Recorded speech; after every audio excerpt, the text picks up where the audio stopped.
चलिए आज का पहला प्रश्न है 2023-24 के केंद्रीय बजट में निम्नलिखित में से किस फसल की उत्पादकता में वृद्धि करने के लिए विशेष उपाय अपनाए जाने की बात कही गई है। बताइए कौन सी फसल है, धान, गेहूं, कपास या सरसों। तो आपको बता दें टेक्सटाइल इंडस्ट्री को बढ़ावा देने के लिए जो है गवर्नमेंट बहुत काम कर रही है, उसका टारगेट है। तो यह जो है कपास को बढ़ावा देने का टारगेट किया गया है। किसको? कपास को। और आपको बताते चले कपास के उत्पादन में नंबर 1 पे राज्य कौन सा है, तो वो है गुजरात। चलिए नेक्स्ट है अगस्त 2022 में भारत की पहली अंडर वाटर मेट्रो का उद्घाटन निम्नलिखित में से किस शहर में किया गया। बताइए अंडर वाटर मेट्रो कहाँ पे चलाई जा रही है। देखिए पहली चीज अंडर वाटर मेट्रो देखने में कितना अच्छा लगता है, तो आप इसका चित्र देख लीजिए और उसके बाद बताइए कौन सा शहर है। तो अंडर वाटर मेट्रो चलाने का जो कार्य किया गया है वो कोलकाता में किया गया है। कहाँ? कोलकाता में।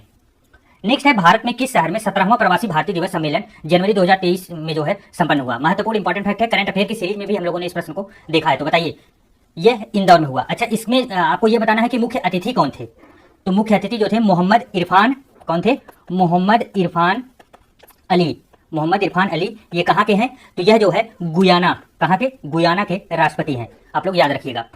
नेक्स्ट है एमवी गंगा विलास के बारे में निम्नलिखित कथनों पर विचार कीजिए। महत्वपूर्ण फैक्ट है, गंगा विलास आपको पता है किस बार परीक्षा में आ रहा है चाहे जैसे।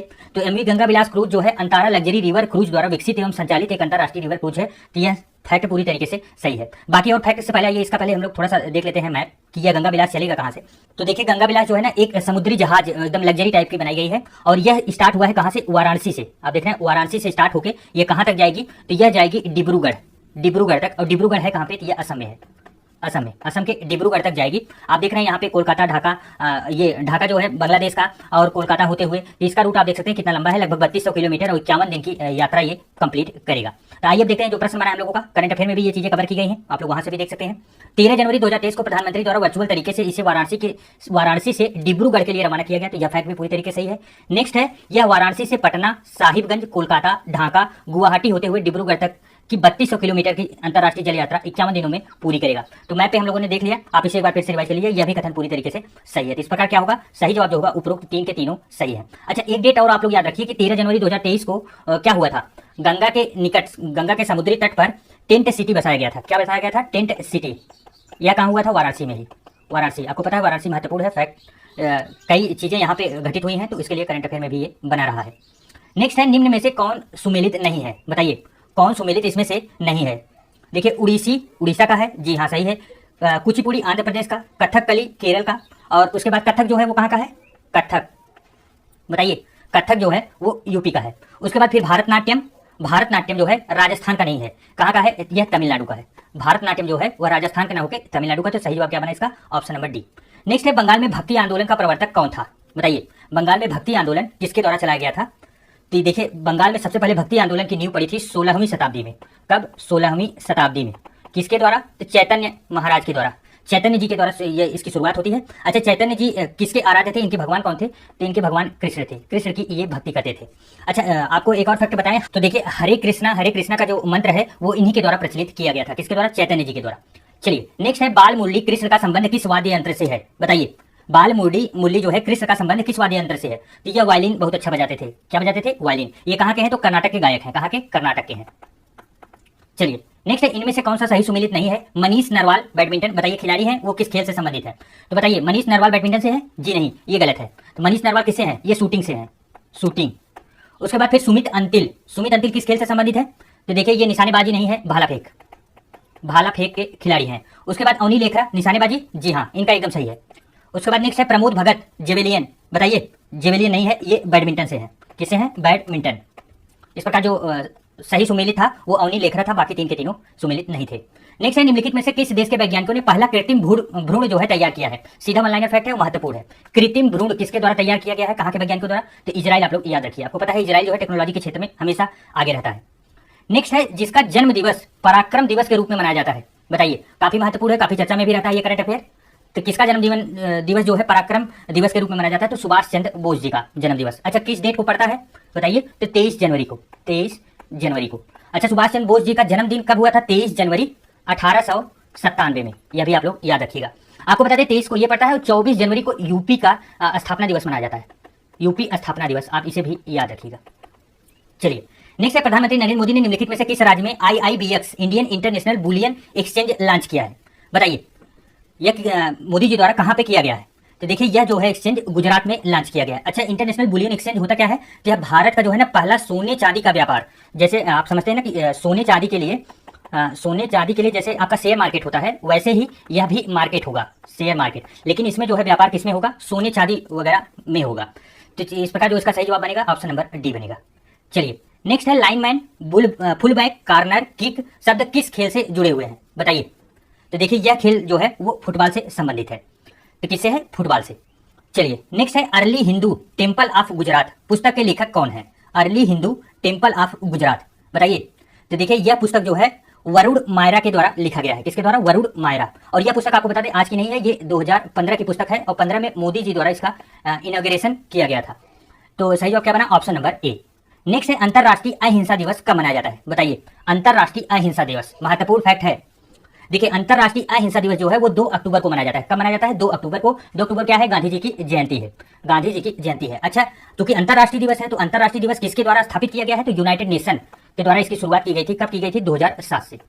2007 से। चलिए नेक्स्ट है निम्नलिखित में से किस देश ने अगस्त 2022 में ताइवान के आसपास अपना अब तक का सबसे बड़ा सैन्य अभ्यास किया है? बताइए। देखिए ताइवान पे किसकी नजर है? ताइवान पे आपको पता होगा कि हमेशा कॉन्फ्लिक्ट किसका किसका बना रहता है? ताइवान पे हमला करने के लिए चीन हमेशा तत्पर रहता है। तो चीन ही अपनी शक्ति प्रदर्शन कहां पे करेगा? ताइवान के आसपास। तो सही जवाब क्या बनेगा? Option number A. नेक्स्ट है लक्सर कहां स्थित है? लक्सर, बताइए। देखिए लक्सर जो है वह इजिप्ट में स्थित है। कहां पे? इजिप्ट। इजिप्ट कहाँ पे है? इजिप्ट देखिए मिस्र को इजिप्ट कहते हैं। मैप पे आप लोग इस लोकेशन को एक बार देख लीजिए। देखिए ये रहा इजिप्ट का आपका क्षेत्र और ये रहा आपका लक्सर। तो देखिए चूंकि ये प्रश्न बना क्यों लक्सर के बारे में, तो देखिए आपको बता दें कि लक्सर में जो है ना कि ये जो मिस्र की पुरानी सभ्यता है वो यही लक्सर के आसपास पाई जाती है, तो इसीलिए ये प्रश्न बना है कि लक्सर अवस्थित कहाँ पे है। नेक्स्ट है कितनी पुरानी सभ्यता? जैसे आपको पता है कि भारत में सिंधु घाटी सभ्यता है, सबसे पुरानी सभ्यता मानी जाती है, उसी के आसपास की मिस्र की सभ्यताएं भी मानी जाती हैं, तो वही लोकेशन की बात हो रही है। नेक्स्ट है संत कबीर अकादमी की स्थापना कहाँ की गई है? बताइए। यूपी स्पेशल का प्रश्न है, संत कबीर अकादमी की स्थापना कहाँ पे की गई है? तो ये मगहर में हुई है। कहाँ पे? मगहर। नेक्स्ट है रामायण सर्किट के लिए उत्तर प्रदेश के किन स्थानों का विकास किया गया है? रामायण सर्किट, आपको पता है कि रामायण नाम से एक ट्रेन चलाई गई है और इस ट्रेन के माध्यम से मतलब राम जी द्वारा चले गए हर स्थल या रामायण में हर वो स्थल जो भगवान राम से जुड़े हुए थे वहां तक ट्रेन को चलाने का प्रयास किया गया है। आपको बता दें ये नेपाल से लेकर आपके यूपी, बिहार, फिर दक्षिण भारत तक, आपके तमिलनाडु तक जाएगी और यह घूम घूम के सभी जगह रुक के सभी लोकेशन पे आप यात्री के रूप में वहां टहल सकते हैं, देख सकते हैं, पर्यटन कर सकते हैं। तो यह ट्रेन चलाई गई थी। इसी में पूछा गया कि रामायण सर्किट इसमें से कौन सा है? उत्तर प्रदेश का। तो देखिए उत्तर प्रदेश में आपका चित्रकूट, श्रृंगवेरपुर और अयोध्या, 3 के 3 स्थल पर रामायण सर्किट बना है। तो सही जवाब क्या बनेगा? ऑप्शन नंबर डी बनेगा। चलिए नेक्स्ट है मंगल पांडे का जन्म उत्तर प्रदेश के किस जनपद में हुआ था? मंगल पांडे का जन्म, मंगल पांडे 1857 की क्रांति के जन्मदाता जिसे कहा जा सकता है वो मंगल पांडे थे। तो बताइए इनका जन्म कहाँ हुआ था? ये बलिया से संबंधित है। इनका जन्म बलिया में हुआ था और कब हुआ था? 19 जुलाई जो है 1827 में, 1827 में हुआ था। महत्वपूर्ण डेट इनका यह है कि इनकी मृत्यु कब हुई थी, इनको फांसी कब दी गई थी? तो 8 अप्रैल 1857 को दी गई थी और इसी फांसी के बाद से ही पूरी क्रांति शुरू होना चालू हो गई थी। चलिए नेक्स्ट है शहनाई सम्राट बिस्मिल्लाह खां का जन्म किस राज्य में हुआ था? बताइए। शहनाई सम्राट बिस्मिल्लाह खां का जन्म किस राज्य में हुआ था? तो इनका जन्म जो है बिहार में हुआ था। नेक्स्ट है भारत का पहला मास गार्डन कहां पर विकसित किया गया है? मास गार्डन, कीवर्ड पकड़िए। मास गार्डन का मतलब क्या हुआ? देखिए काई, आपको पता है काई जो दीवार पे लगती है, दीवार वाली, या आप देखे होंगे पेड़ पौधों के ऊपर लगती है, इस काई जो है उसी का एक गार्डन बनाया गया। काई को ही मास कहा जाता है, उसका एक गार्डन बनाया गया है। अब आप कहेंगे कि ये काई का गार्डन क्यों बनाया गया? तो देखिए काई आपको बता दें बहुत प्रकार की औषधियां बनाने में बहुत अच्छा प्रयोग होती हैं, इनकी औषधियां बड़ी अच्छी क्वालिटी की होती हैं, तो उसी को विकसित करने के लिए जो है एक गार्डन बनाया गया है। यह गार्डन उत्तराखंड में बनाया गया है। उत्तराखंड के कौन से लोकेशन पे? तो खुरपाताल में। कहाँ पे? खुरपाताल। और यह है कहाँ पे? तो यह नैनीताल में है। कहाँ पे है? नैनीताल में। नैनीताल में उत्तराखंड, आप लोग याद करिएगा। चलिए नेक्स्ट है महायोगी गुरु गोरखनाथ आयुष विश्वविद्यालय किस राज्य में स्थित है? गुरु गोरखनाथ आयुष विश्वविद्यालय है, तो आप बताइए कहाँ पे होगा? तो ये उत्तर प्रदेश में ही होगा। उत्तर प्रदेश के कहाँ पे होगा? तो गोरखपुर में होगा, गोरखपुर में। तो इस प्रकार जो सही जवाब बनेगा ऑप्शन नंबर डी बनेगा। नेक्स्ट है सर्वोच्च न्यायालय ने समुचित पर्यावरण के अधिकार को किस मौलिक अधिकार में शामिल किया है? समुचित पर्यावरण का अधिकार, देखिए कीवर्ड पकड़िए, समुचित पर्यावरण, इसका मतलब क्या हुआ? एक उचित अच्छा पर्यावरण रहे जिसमें इंसान जी पाए। तो यह किसमें होगा? प्राण एवं दैहिक स्वतंत्रता की, अर्थात किसी के जीवन को जीने के लिए जो अधिकार चाहिए वो प्राण एवं दैहिक स्वतंत्रता के अधिकार के अंतर्गत आता है। और यह किस आर्टिकल में जिक्र किया गया है? तो 21 आर्टिकल में किया गया है। इसी को समाहित किया गया, मतलब सीधे शब्दों में नहीं लिखा गया, लेकिन सर्वोच्च न्यायालय आपको पता है कि संविधान का जब भी कहीं कोई कंफ्लिक्ट आता है तो संविधान की व्याख्या करने का पूरी जिम्मेदारी सर्वोच्च न्यायालय को है। तो वह व्याख्या करके बताता है कि समुचित पर्यावरण का अधिकार प्राण एवं दैहिक स्वतंत्रता में है। तो सही जवाब बना ऑप्शन नंबर ए। और आपको बता दें, देखिए बाकी भी ऑप्शन देखते चलिए। समता का अधिकार किस आर्टिकल से संबंधित है? बताइए। पॉलिटी आप लोग बहुत अच्छे से पढ़े होंगे मुझे उम्मीद है। तो ये 14 से लेकर 18 आर्टिकल के बीच में इसका जिक्र किया गया है। शोषण के विरुद्ध अधिकार कई बार पूछा गया, महत्वपूर्ण है। 23 और 24 में, किसमें 23 से लेकर 24 में इसका जिक्र किया गया है, शोषण के विरुद्ध अधिकार। आप लोग सभी मूल अधिकार क्या आप ये समझिए कि आर्टिकल आप पहले से लेके 51 तक आप इनको एकदम रट जाइए, क्योंकि ये बहुत महत्वपूर्ण है। नेक्स्ट है, भारत के किस शहर में देश का पहला डिजिटल केंद्र अमेजन कंपनी के द्वारा जो है लॉन्च किया गया? डिजिटल केंद्र बताइए कि यह कहाँ लॉन्च किया गया? या देखिए सूरत में लॉन्च किया गया। कहाँ? सूरत में। सूरत मतलब गुजरात में आपके। अच्छा, एक प्रश्न और कहीं कहीं मिलता है कि देश का पहला डिजिटल राज्य कौन सा है? डिजिटल राज्य कौन सा है पहला? तो वो है केरला। कौन है? केरल। चलिए, नेक्स्ट है, बैडमिंटन वर्ल्ड फेडरेशन का प्रतिष्ठित लाइफ टाइम अचीवमेंट पुरस्कार 2021 से किसे जो है 2021 किसे प्राप्त हुआ? बताइए। यह पुरस्कार जो है बैडमिंटन वर्ल्ड फेडरेशन द्वारा प्रतिष्ठित लाइफ टाइम अचीवमेंट पुरस्कार, यह प्रकाश पादुकोण को दिया गया। किसको? प्रकाश पादुकोण को। नेक्स्ट है, हड़प्पा संस्कृति की मुद्राओं एवं पक्की मिट्टी की कलाकृतियों में किस पशु का चित्रण नहीं किया गया है? महत्वपूर्ण है, बताइए आप लोग। किस पशु का चित्रण जो है हड़प्पा कालीन संस्कृति की मुद्राओं पर नहीं हुआ है? तो देखिए, आपको बताते चले कि गैंडा, हाथी, बाघ, इन सब का चित्रण मिला है, लेकिन जो नहीं मिला है वो गाय का चित्रण नहीं हुआ है। चलिए नेक्स्ट देखिए, नेक्स्ट है, हाइड्रा, स्टार फिश, प्लेनेरिया निम्न में से किस प्रकार द्वारा उत्पन्न होते हैं? कौन कौन से जीव हैं? देखिए, हाइड्रा है, स्टार फिश है, प्लेनेरिया। देखिए, आपको बता दें, जो प्रजनन होता है वो दो प्रकार का होता है, एक लैंगिक होता है, एक अलैंगिक प्रजनन होता है। जो अलैंगिक प्रजनन होता है, इसमें नर मादा दोनों की आवश्यकता नहीं पड़ती। एक ही जो है अगले मतलब जन्म देने के लिए नया शिशु बनाने के लिए जो है वह पूरी तरीके से सक्षम होता है। इसी में जो है हाइड्रा, स्टारफिश और प्लेनेरिया आते हैं। ये पुनर्जनन कर सकते हैं अकेले। पुनर्जनन का मतलब ये हुआ कि आप समझिए, ये कोई हाइड्रा है। हाइड्रा अगर बाय द वे यहीं से कट गया या तो यहाँ से कट गया, तो इसके 3 टुकड़े 3 भाग में विभाजित होंगे और तीनों नया हाइड्रा का रूप ले लेंगे। तो इसी भी जो है यही जो आपका होता है प्रजनन, इसी को क्या बोलते हैं कि किस प्रक्रिया द्वारा ये उत्पन्न करते हैं? तो अलैंगिक प्रक्रिया के पुनर्जनन प्रक्रिया द्वारा ये अपना विभाजन या फिर अपनी संतान चलाते हैं। चलिए नेक्स्ट है, सन 1936 में भारतीय राष्ट्रीय कांग्रेस द्वारा संविधान सभा की मांग कहां पर हुए अधिवेशन में रखी गई थी? देखिए, इसका कहीं ना कहीं आपको 1936 भी मिलेगा और कहीं आपको देखने को 1937 भी मिलेगा, तो इसके लिए कंफ्यूज मत होइएगा। ये लेकिन महत्वपूर्ण कांग्रेस का अधिवेशन है। बताइए किस अधिवेशन में जो है यह अधिवेशन कहां पे हुआ था, जहां पे मांग रखी गई थी किसकी? संविधान सभा की। तो बताइए, देखिए यह फैजपुर का अधिवेशन था। अच्छा, एक फैक्ट और इसके बारे में आपको बताते चले कि इस अधिवेशन में जो है ना, यह पहला अधिवेशन था, फर्स्ट अधिवेशन जो गांव में आयोजित हुआ था, फैजपुर का अधिवेशन। और यह कहां पे हुआ था? महाराष्ट्र में हुआ था फैजपुर का अधिवेशन। अच्छा, इसके अध्यक्ष कौन थे? यह भी महत्वपूर्ण है, तो वो नेहरू थे। कौन थे? नेहरू। चलिए नेक्स्ट है, होगेनक्कल जलप्रपात किस नदी के तट पर स्थित है? होगेनक्कल जलप्रपात बताइए। देखिए, जलप्रपात आप लोग पढ़ के जाइएगा, महत्वपूर्ण है। देखिए, यह जलप्रपात जो है वह कावेरी नदी पर बना है, कावेरी नदी पर। और अच्छा, किस राज्य पे जो है कौन से राज्य के अंतर्गत आता है? तो आपको बताते चले कि तमिलनाडु और उसके बाद जो है कर्नाटका के सीमा पर अवस्थित है। अच्छा, जलप्रपात में एक बहुत प्रचलित प्रश्न आता है कि सबसे ऊंचा जलप्रपात कौन सा है? तो कुचिकल है। कौन सा है? कुचिकल। मैक्सिमम जो है ऊंचाई, हाइट आप कह सकते हैं। और यह किस पे बना है? तो वराही नदी पर। किस पे? वराही नदी पर। और ये वराही नदी मतलब यह है कहाँ अवस्थित? तो यह भी जो है आपके कहाँ पे? कर्नाटक में है, कर्नाटक। चलिए नेक्स्ट है, संविधान के किस अनुच्छेद के अंतर्गत न्यायालयों द्वारा संसद की कार्यवाहियों की जांच करना प्रतिबंधित किया गया है? महत्वपूर्ण आर्टिकल है और महत्वपूर्ण कीवर्ड भी है, आप पकड़िए। देखिए, संविधान में सीधा जिक्र किया गया है कि न्यायालय जो है वो भी अपनी सीमा में रहे। ऐसा ना हो कि न्यायालय भी अपनी सीमा लांग के आगे निकल जाए। उसी आर्टिकल की बात की जा रही है कि न्यायालय जो है वह संसद की कार्यवाहियों की जांच करना प्रतिबंधित है। कि संसद में कोई कार्य हो रहा है ना, उसकी जांच न्यायालय नहीं कर सकता, क्योंकि वहां पे खुद चुने हुए प्रतिनिधि गए हैं, वो अपनी जांच खुद कर सकते हैं, ऐसा संविधान में जिक्र किया गया है। तो यह जो है किस आर्टिकल के अंतर्गत ऐसी बात कही गई है, यही पूछा गया है। तो वो आर्टिकल था 122। चलिए नेक्स्ट है, सितंबर 2022 में एशियन पाम ऑयल संधि ग्लोबल शिखर सम्मेलन कहां पर आयोजित किया गया? इंपॉर्टेंट, वेरी वेरी इंपॉर्टेंट में रखिए, क्योंकि ये कहां पे हुआ है? आगरा में हुआ है। और पाम ऑयल आपको पता है कि ऑयल की कमी से जो है, खाने वाले ऑयल जो है, खाने वाले तेल, खाद्य तेल जो होते हैं, उसकी कमी से भारत जूझ रहा है, उसको बढ़ाने का बहुत ज्यादा प्रयास कर रहा है। तो उसके लिए जो है कहाँ पे इसके सम्मेलन होते हैं, यह महत्वपूर्ण होता है। तो आगरा आप लोग याद रखिए। उत्तर प्रदेश में लोकायुक्त का पद सृजित किया गया। महत्वपूर्ण बताइए। लोकायुक्त, पहली चीज लोकायुक्त पद ही अपने आप में बहुत महत्वपूर्ण है। तो आइए इसके बारे में जो कुछ महत्वपूर्ण फैक्ट है उन्हें एक जगह देख लेते हैं। देखिए, बात किसकी हो रही है? बात हो रही है लोकायुक्त की। लोकायुक्त का जो है कार्यकाल उत्तर प्रदेश में कितना है? आप सबसे पहले ये याद रखिए, कार्यकाल। तो पहले इनका कार्यकाल 6 वर्ष था, लेकिन अब 8 वर्ष कर दिया गया है। 8 वर्ष आप लोग याद रखिए। और जो जिस आर्टिकल के थ्रू ये बनाए गए हैं, अर्थात कौन से अमेंडमेंट के थ्रू ये बनाए गए हैं, जो अमेंडमेंट हुआ था वो 1975 का है। 1975 के अधिनियम के द्वारा इनका जो है सृजन किया गया है उत्तर प्रदेश में।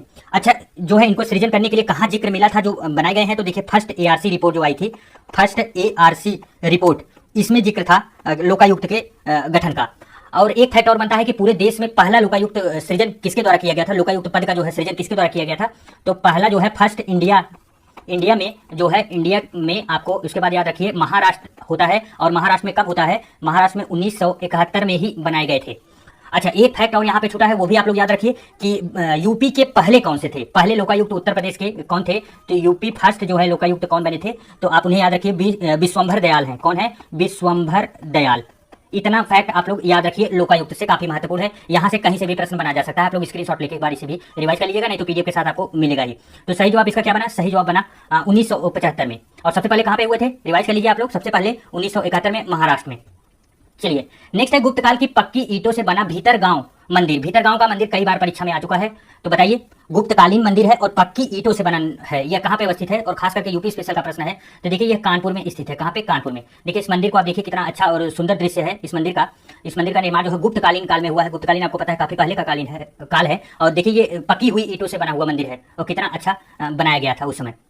चलिए नेक्स्ट है, भारत निर्वाचन आयोग ने किस अभिनेता को जो है नेशनल आइकॉन घोषित किया है? निर्वाचन आयोग की बात की जा रही है। निर्वाचन आयोग जिक्र संविधान के किस आर्टिकल में हुआ है, बताइए। देखिए निर्वाचन आयोग का जिक्र जो है वो संविधान के आर्टिकल 324 में किया गया है। निर्वाचन आयोग के बारे में अभी करंट अफेयर में हम लोगों ने बहुत अच्छा एक प्रश्न पढ़ा था कि सुप्रीम कोर्ट ने इस पे डिसीजन दिया है कि इसके जो सदस्य हैं और मुख्य चुनाव आयुक्त है वो कैसे उनका चुनाव होगा, क्योंकि संविधान में उनका जिक्र नहीं था। 3 लोगों की बॉडी उनका चुनाव करेगी। वो 3 लोग कौन है? रिवाइज करते चलिए, नहीं तो भूल जाएंगे। पहले हैं आपके प्रधानमंत्री, पीएम रहेंगे। दूसरे होंगे उसमें विपक्ष का नेता, और कहाँ के विपक्ष का नेता? ये लोकसभा के विपक्ष का नेता। उसके बाद फिर तीसरे नंबर पे आप अगर बात करेंगे तो वो होंगे आपके CJI, chief justice of India, supreme court के मुख्य न्यायाधीश। यही तीनों लोग मिलकर चुनाव करेंगे निर्वाचन आयोग के सदस्य और उनके मुख्य जो बनेंगे उनका। तो यहाँ पे बात की जा रही है कि किस अभिनेता को नेशनल आइकन घोषित किया गया है, तो यह जो है पंकज त्रिपाठी जी को किया गया है। इनका अभिनय तो बड़ा अच्छा है, आप लोग देखे भी होंगे, मुझे तो बहुत अच्छे लगते हैं ये। नेक्स्ट है, निम्नलिखित में से कौन सा लोक नृत्य दिए गए राज्यों से सुमेलित नहीं है, बताइए। देखिए भांगड़ा पंजाब, क्या ये सही है? जी हाँ, यह बिल्कुल सही है। उसके बाद फिर आता है डांडिया गुजरात, यह भी पूरी तरीके से सही है। बाउल पश्चिम बंगाल, यह भी सही है। जो सही नहीं है तो वो है बिहू आंध्र प्रदेश। आंध्र प्रदेश न होकर कहाँ पे होगा? यह असम में होगा। तो इस प्रकार जो सही उत्तर बनेगा वो क्या बनेगा? ऑप्शन नंबर बी बनेगा। चलिए नेक्स्ट है, किस प्रकार के विदेशी निवेश को सुरक्षित माना जाता है? असुरक्षित माना जाता है, सुरक्षित नहीं, असुरक्षित माना जाता है। देखिए इसमें जो सही जवाब होगा वो होगा पोर्टफोलियो। अच्छा, पोर्टफोलियो होता क्या है इसके बारे में आप लोग जानते रहिए। पोर्टफोलियो जो है देश के बाहर संपत्ति और प्रतिभूति बनाना, इसी को पोर्टफोलियो कहा जाता है। होता क्या है कि आप विदेशों में शेयर मार्केट और वहां पे बॉन्ड एक्सचेंज और म्यूचुअल फंड जैसी चीजों में आप पैसा इन्वेस्ट करते हैं, तो उसी को बोलते हैं पोर्टफोलियो। यह असुरक्षित माना जाता है क्योंकि यहाँ पे पूरी तरह से उसका डॉक्यूमेंटेशन अगर नहीं करके आप बाहर जाएंगे तो वो चीजें यहाँ पे आपको परेशान करती है। प्रत्यक्ष विदेशी निवेश देश को पता होता है कि ये इतना पैसा आया है, इसलिए ये सेफ होता है। असुरक्षित में पोर्टफोलियो ही आएगा। चलिए नेक्स्ट है, कौन सा देश आर्थिक सहयोग के बहुक्षेत्रीय तकनीक बिमस्टेक के लिए बंगाल की खाड़ी की पहल का सदस्य नहीं है? महत्वपूर्ण, बिमस्टेक काफी महत्वपूर्ण यह बॉडी है, बताइए इसका गठन कब हुआ था? 1997। मुख्यालय कहाँ पे है? ढाका अर्थात बांग्लादेश। उसके बाद अब बताइए इसमें टोटल कितने सदस्य हैं? टोटल सदस्यों की संख्या 7 है। इसमें जो शामिल नहीं है तो वो आपको बता दें, पाकिस्तान शामिल नहीं है। बाकी आप देखेंगे थाईलैंड, इंडिया, म्यांमार, ये 3 हो गए। उसके बाद फिर चौथा जो आपका आता है वो बांग्लादेश आता है। बांग्लादेश आपका चौथा हो गया। उसके बाद फिर 5वें की बात आपकी आएगी अगर तो वो भूटान होगा, भूटान। छठा जो है वो नेपाल होगा, नेपाल। और 7वें की बात अगर आएगी तो वो होगा श्रीलंका। टोटल 7 देश इसमें शामिल है, पाकिस्तान इसमें नहीं है। अच्छा, एक और फैक्ट बच रहा है, वो भी आप लोग याद रखिए कि 2023 में इसकी बैठक कहाँ पे होगी? तो थाईलैंड में होगी। कहाँ पे? थाईलैंड में 2023 में इसकी बैठक होगी। अध्यक्षता थाईलैंड के पास है। अध्यक्षता जो है किसके पास है? थाईलैंड के पास है। तो सही जवाब इसका जो बना वो पाकिस्तान बना, क्योंकि पाकिस्तान इसमें शामिल नहीं है। महत्वपूर्ण आप लोग याद रखिए। और एक चीज और फैक्ट ध्यान रखिए, चाइना भी इसमें शामिल नहीं है। बन सकता है प्रश्न, क्योंकि पड़ोसी देश है। नेक्स्ट है, निम्नलिखित में से कौन राष्ट्रीय आय का हिस्सा नहीं है? ये राष्ट्रीय आय का हिस्सा कौन नहीं है? तो देखिए राष्ट्रीय ऋण पर जो ब्याज होता है यह राष्ट्रीय आय का हिस्सा नहीं माना जाता। नेक्स्ट है, सीआरपीएफ केंद्रीय रिजर्व पुलिस बल के 37वें महानिदेशक के रूप में किसे नियुक्त किया गया है? फैक्ट है, बताइए कौन है? तो ये है सुजाय लाल थाउसेन है। तो सही जवाब बनेगा ऑप्शन नंबर सी। नेक्स्ट है, भारत और जापान की दोस्ती का प्रतीक रुद्राक्ष कन्वेंशन सेंटर कहां पर स्थापित किया गया है? यह सेंटर जो है काफी अच्छा और सुंदर बनाया गया है। यह वाराणसी में है। कहां पे है? वाराणसी में है। भारत और जापान की दोस्ती का एक प्रतीक बनाया गया है रुद्राक्ष कन्वेंशन सेंटर। नेक्स्ट है, हाल ही में किस राज्य सरकार ने 31 दिसंबर 2022 तक राज्य की सभी ग्राम पंचायतों को ब्रॉडबैंड से जोड़ने का लक्ष्य निर्धारित किया है? बताइए। देखिए यहाँ पे जो है शायद मुझे लगता है कि ये लक्ष्य जो है 21 दिसंबर 2023 होना चाहिए था, क्योंकि यहाँ पे 22 लिखा है और इसको मैं चेक नहीं कर पाया। आप लोग चेक करके कमेंट करके जरूर बता दीजिएगा। वैसे वह राज्य जो है वो उत्तर प्रदेश की बात हो रही है, यूपी स्पेशल का प्रश्न है और इस समय मेरे दिमाग से स्लिप कर रहा है। तो चलिए देख लेते हैं, इसको आप गूगल कर लीजिएगा, बाद में इसको देखते हैं। नेक्स्ट है लैटेराइट मिट्टी के निर्माण हेतु उत्तरदायी है। लैटेराइट मिट्टी का जो निर्माण है वह उसके लिए कौन उत्तरदायी है? तो आपको बता दें, देखिए लैटेराइट मिट्टी जो है ना, यह क्या होता है कि इस पे पानी वर्षा पड़े या पानी के जल से जो छोटे कण होते हैं वो धुल के जब नीचे की तरफ बैठ जाए या तो कुछ ऊपर से स्लिप करके निकल जाए, तो उसके बाद जो छोटे छोटे टुकड़े इसके मतलब रेत की तरह जो टुकड़ियां होती हैं वह मिट्टी का निर्माण हो जाता है, उसे ही लैटेराइट मिट्टी कहते हैं। इसके चूंकि निर्माण में इसके अच्छी मिट्टियां निकल जाती हैं, थोड़ी सी खराब मिट्टियां बचती हैं, इसीलिए इसका निर्माण जो है कई बार पूछा भी गया है। तो इसे अपक्षालन एवं कोशिका क्रिया भी कहते हैं। तो सही जवाब क्या होगा? ऑप्शन नंबर डी बनेगा। चलिए नेक्स्ट है अंग्रेजी शिक्षा प्रणाली की शुरुआत किस गवर्नर जनरल के शासन काल में हुई थी? महत्वपूर्ण फैक्ट है, अंग्रेजी शिक्षा प्रणाली कब हुई थी? 1835 में आई थी। कब आई थी? 1835 में अंग्रेजी शिक्षा के बारे में जो है जिक्र किया गया और उस पर एक अधिनियम लाया गया। और किसका सहयोग था? तो लॉर्ड मैकाले, आपको पता है लॉर्ड मैकाले को अंग्रेजी शिक्षा का जो है मैग्ना कार्टा भी कहा जाता है, या तो उनको जो है जन्मदाता कहा जाता है। अच्छा, किस गवर्नर जनरल के कार्यकाल में हुआ था? तो लॉर्ड विलियम बेंटिक के। तो सही जवाब क्या बना? ऑप्शन नंबर ए बना। नेक्स्ट है मुद्रास्फीति के से कौन लाभान्वित होता है? मुद्रास्फीति बताइए, मुद्रास्फीति से कौन लाभान्वित होगा? लेनदार, देनदार, बैंक और नागरिक। देखिए यहाँ पे रीडी और रीड नहीं लिखा गया है, इसलिए शब्द को ध्यान दीजिएगा। देखिए मुद्रास्फीति होने का मतलब ये हुआ कि पैसों की वैल्यू जो है घटेगी, पैसों की वैल्यू घटेगी। पहले 10 रुपए में जितने सामान मिलते थे अब 10 रुपए में नहीं मिलेंगे, वो 20 रुपए या 15 रुपए में मिलने लगे हैं, तो पैसों की वैल्यू घट गई। तो फायदा इसमें सबसे ज्यादा देनदारों का होता है। कैसे होता है उसको आप लोग ध्यान से देखिए। देखिए होता यह है कि क्योंकि पैसों की वैल्यू घटी तो किसी वस्तु को खरीदने के लिए लोगों के पास और पैसे चाहिए, और पैसे चाहिए तो सब लोग पैसे और जुटाने के लिए मार्केट में दौड़ेंगे। मार्केट में जाएंगे तो क्या करेंगे? लेनदार जो देनदार हैं वो पैसे और देने को तैयार हैं, उनके पास पैसा तो रहता ही हमेशा देनदार के पास, तो वो पैसा देने के लिए तैयार होते हैं, लेकिन वो अपना टैक्स बढ़ा लेंगे। जब वो टैक्स बढ़ाएंगे तो उनका मुनाफा बढ़ेगा। इसीलिए जो है मुद्रास्फीति के दौरान कौन लाभान्वित होगा? देनदार लाभान्वित होता है। नेक्स्ट है थर्ड वर्ल्ड शब्द का उपयोग किसके संदर्भ में किया जाता है? थर्ड वर्ल्ड आपको कहीं भी देखने को मिल जाए तो आप समझिए यह किसके बारे में बात हो रही है? यह बात हो रही है विकासशील देशों के बारे में। विकासशील देश, भारत किस कैटेगरी में आता है? विकासशील देशों की कैटेगरी में आता है। और थर्ड वर्ल्ड में आपको बता दें, आप चाहे दक्षिण अमेरिका चले जाइए, दक्षिण अमेरिका, उसके बाद जो है अफ्रीका का जो क्षेत्र है, आपको पता है यहाँ पे भी बहुत डेवलपमेंट नहीं हुआ है, प्लस जो है एशिया का क्षेत्र, इन क्षेत्रों के बहुत से देश जो है थर्ड वर्ल्ड कैटेगरी में जोड़े जाते हैं। ऐसे शब्द जो है खास करके वेस्टर्न कंट्रियों के द्वारा दिए गए शब्द हैं थर्ड वर्ल्ड। और आपको बता दें इन्हीं देशों का इस समय विकास बहुत अच्छे से चल भी रहा है, बड़े देश तो उनकी सफाया हो गया है। नेक्स्ट है लाइफ ऑफ पाई नामक पुस्तक के लेखक कौन है? बहुत महत्वपूर्ण मतलब बहुत अच्छी पुस्तक है, जिसे आप देखेंगे। इस पे फिल्माया भी गया है, एक मूवी भी बनी है। बहुत से लोग मुझे उम्मीद है कि देखे भी होंगे। जो लोग देखे हैं कमेंट करके जरूर बताइएगा। लाइफ ऑफ पाई, ये देखिए एक नाव रहती है जिसमें एक बाघ रहता है और एक बच्चा, यही दो लोग बचे रहते हैं। दोनों लोग कैसे सर्वाइव करते हैं कि ये दोनों लोग खो जाते हैं रास्ते में, और कैसे कैसे सर्वाइव करके ये लोग के तट तक पहुंचते हैं। तो बहुत सारी कहानियां इसी मूवी में छिपी थी, मूवी के रूप में मैंने इसे देखा था। और बाकी जो है यह पुस्तक बनी थी, नॉवेल बनी थी, जिसी के ऊपर यह फिल्माया गया है। तो बताइए यह पुस्तक जो है इसके लेखक कौन है? तो इसके लेखक जो है यान मार्टेल हैं। कौन है? यान मार्टेल। तो सही जवाब ऑप्शन नंबर बी होगा। नेक्स्ट है किस पहर में राग भैरवी गायन सर्वाधिक उपयुक्त माना जाता है? राग भैरवी बताइए। देखिए राग भैरवी गायन जो है यह बहुत मधुर, रुचिकर और स्वर युक्त गीत होता है। स्वर युक्त गीत होता है। इसे जो है कई जगह जिक्र मिला है कि इसको सुबह सुबह गाना चाहिए। तो सही जवाब क्या बनेगा? ऑप्शन नंबर सी बनेगा। चलिए नेक्स्ट है कंप्यूटर के किस भाग को नर्व सेंटर कहा जाता है? कंप्यूटर के किस भाग को जो है नर्व सेंटर कहा जाता है? बताइए।